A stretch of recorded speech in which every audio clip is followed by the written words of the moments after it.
दुसरीकडे असे प्रकार अजूनही सुरू आहेत, जादूटोणा वगैरे काय? खरं तर जादूटोणा हा ग्रामीण आदिवासी भागात घडतो असं लोकांचं गैरसमज आहे।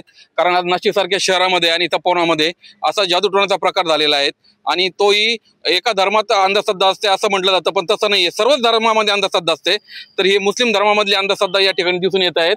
आमचा पर्यावरणासाठी पाठिंबाच असतो, या आंदोलनाला पाठिंबा आहे। आंदोलनाचा याचा काही संबंध नाही हे आम्ही जाहीर करू इच्छितो, परंतु आमच्या लक्षात आल्यानंतर आम्ही ते काढलं आणि ते अरेबियन भाषेत असल्यामुळे आम्ही या ठिकाणी लोकांनी घाबरून जाऊ नये म्हणून प्रबोधनाच्या मार्गाने ते काढून घेण्याचं ठरवलं आहे आणि आपल्या सर्वांच्या समक्ष आम्ही ते काढत आहोत।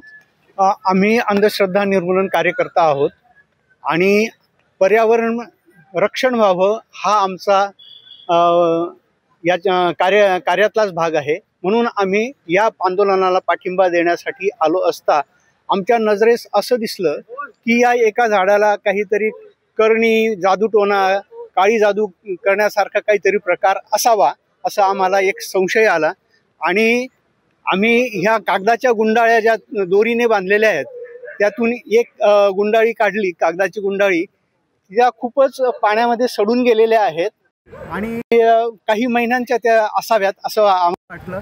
त्यातून एक गुंडाळी काढली आणि उलगडून बघितलं तर उर्दू भाषेमध्ये लिहिल्यासारखं असं आम्हाला दिसलं।